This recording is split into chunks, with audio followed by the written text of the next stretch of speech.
eSIMs are the hottest new thing in travel right now, and I'm honestly angry that I didn't start using them sooner. Put simply, eSIMs allow you to access phone plans wherever you are in the world without needing to change the physical SIM cards in your phone, which if you've done it before, you know involves sticking a tiny pin into the side of your phone, taking the SIM card out of that little tray, and then stressing for the rest of your trip that you don't somehow lose it. Hi, I'm Christina from happytowander.com, and I honestly avoided using eSIMs for the longest time because I assumed that they were scammy, unreliable, or just really complicated to set up. Well, if you're in the same boat, in today's video, I'm going to tell you everything you need to know about eSIMs and also show you step by step just how annoyingly simple it is to set one up. It's embarrassing to admit, but for years I actually carried around different physical SIM cards for different countries, and I didn't try out eSIMs until really recently, and that's just because that's the #1 question you guys ask me, and I still didn't understand how they worked. When I asked friends for recommendations, one of the names that kept popping up was AirAlo, and so when they reached out and asked to sponsor a video on this channel, it honestly felt like fate. So it was an easy yes to demo the service for you and also show you step by step how it works. So on that note, this week's video is sponsored by AirAlo. AirAlo is the world's first global eSIM store, with options for over 200 countries and regions. With them, you can set up your plan in minutes and have internet and data ready as soon as you land. The process is honestly so simple and is a great hack for having easy internet access whenever you're abroad, which is super important these days, especially considering you need internet for everything, from scanning QR code menus at restaurants to ordering Ubers when you're out and about. So in this video, I'll be explaining exactly how eSIMs work and showing you step by step how to set one up with AirAlo, while along the way sharing a bit about my experience using AirAlo on my recent trip to New York City. If you're here just for the setup process, be sure to jump to that section using the chapters below. Now, before we get into all this, you should first make sure that your device is actually compatible with eSIMs. Most phones manufactured since 2018 should be, but to avoid disappointment, just be sure to consult the full list of compatible devices on AirAlo's website. Now, let's cover the most basic question, which is what exactly are eSIMs? Put simply, eSIM is short for embedded SIM, which means it's pre-installed on your device and works 100% digitally to connect you with your telecom provider's network. So while in the past you actually had to take physical SIM cards and use those to access telecom networks both at home and abroad, these days with eSIMs, it's all built into your phone, so there's no need for the physical cards to switch in and out. The benefits of this are fairly obvious. First, in most cases, it's actually cheaper than a roaming package. So granted, I live in Canada where data is honestly ridiculously expensive, but the cost of a package with AirAlo was actually a fraction of the cost of a roaming package with my telecom provider. For this trip, my boyfriend actually purchased a roaming package for 3 gigabytes of data that cost him 35 Canadian dollars. That amount could have gotten him 10 gigs with AirAlo. Our trip was only 3 nights though, so I just ended up getting a 2 gig package which only cost me $8. Second, it's way more convenient. Trust me, as someone who used to switch physical SIM cards in and out for different countries for years, in hindsight, it was so unnecessary and so cumbersome, and I'm really mad that I didn't just switch to eSIM sooner because it's way easier. Third, with an eSIM, you can actually continue to receive texts and calls on your regular phone number even when you're abroad. So that's really handy if you have two-factor authentication enabled for a lot of different things like I do. That way you can continue to receive those texts and you don't have to keep switching your SIM card in and out, which again, I'm so embarrassed to admit I used to do all the time. Lastly, unlike physical SIMs, you can actually set up your eSIMs in advance of your trip and be sure that you have data connection as soon as you land. Now, this can be really helpful because a lot of the time when you arrive in a new country, passport control will ask to see things like your hotel confirmations or proof of return tickets, things like that. So it's really helpful to know that you have reliable data as soon as you land. During my trip, when I was taking the train into the city, for instance, it would have saved me so much time to just buy my train tickets online in advance rather than through the ticket machine once I got there. But because I was dumb and didn't set up my AirAlo before my trip, I didn't get to do that. So don't be silly like me, learn from my mistakes, and just set it up in advance. It's really not as complicated as you think. So on that note, let's talk about how to buy and activate your first eSIM. Honestly, the process is so simple. I can't believe how intimidated I was to try it for the first time. From start to finish, it legitimately takes less than 12 minutes, and I know this because I filmed the entire thing, and it only took me that long because I forgot to take my phone off airplane mode, so it should take less than that.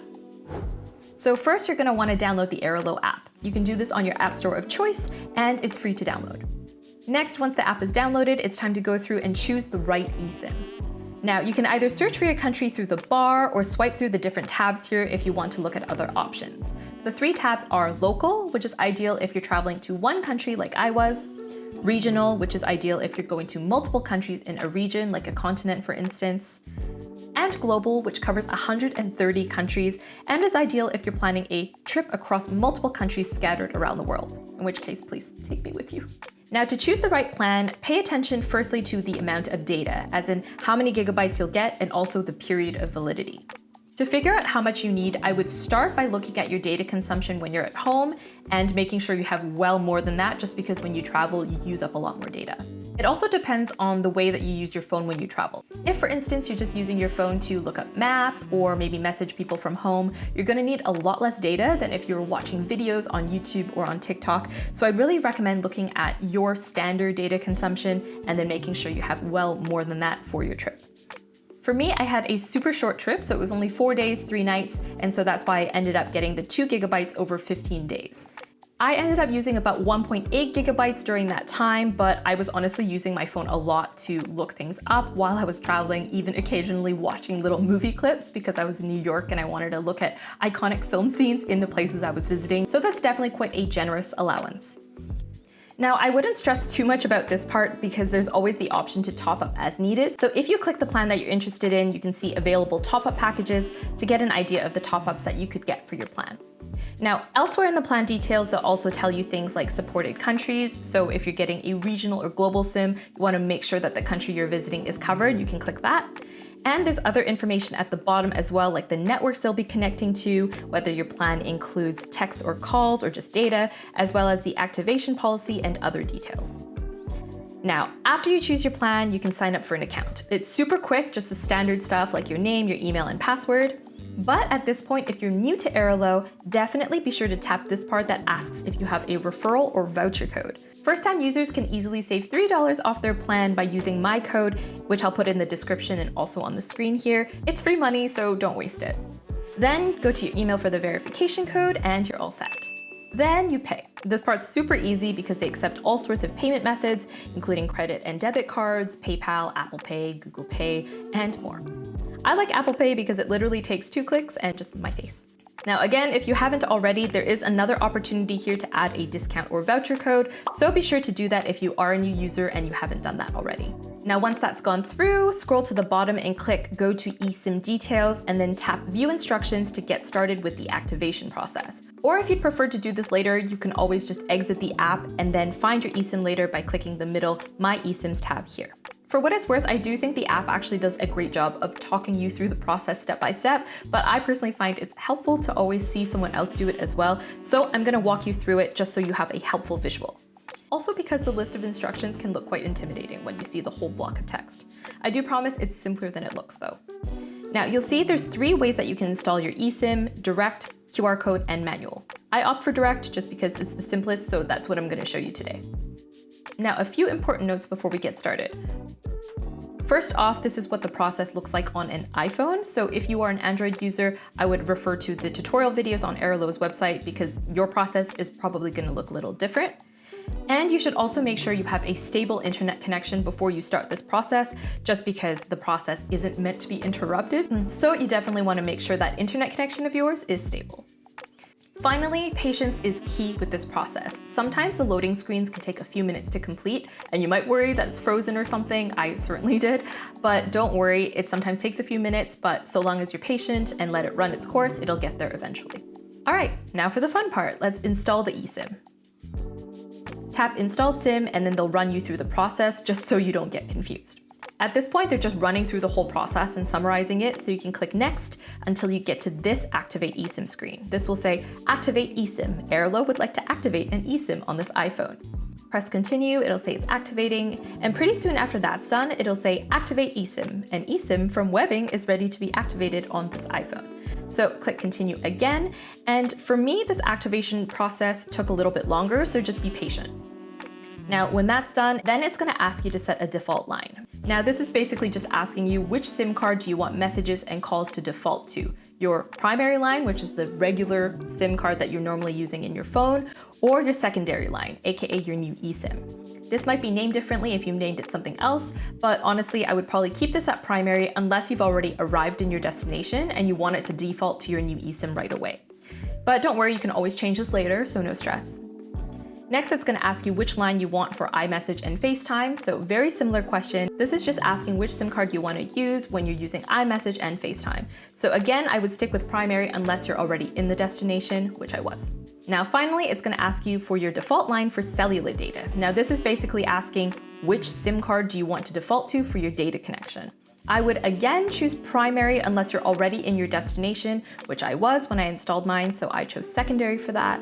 And make sure that the toggle for allow cellular data switching is turned off. This basically will prevent your phone from defaulting to your other SIM card if for some reason you don't get a good connection on your eSIM. So make sure it's toggled off, because otherwise if it connects, then you're gonna get charged roaming, and then it defeats the purpose of having that eSIM in the first place.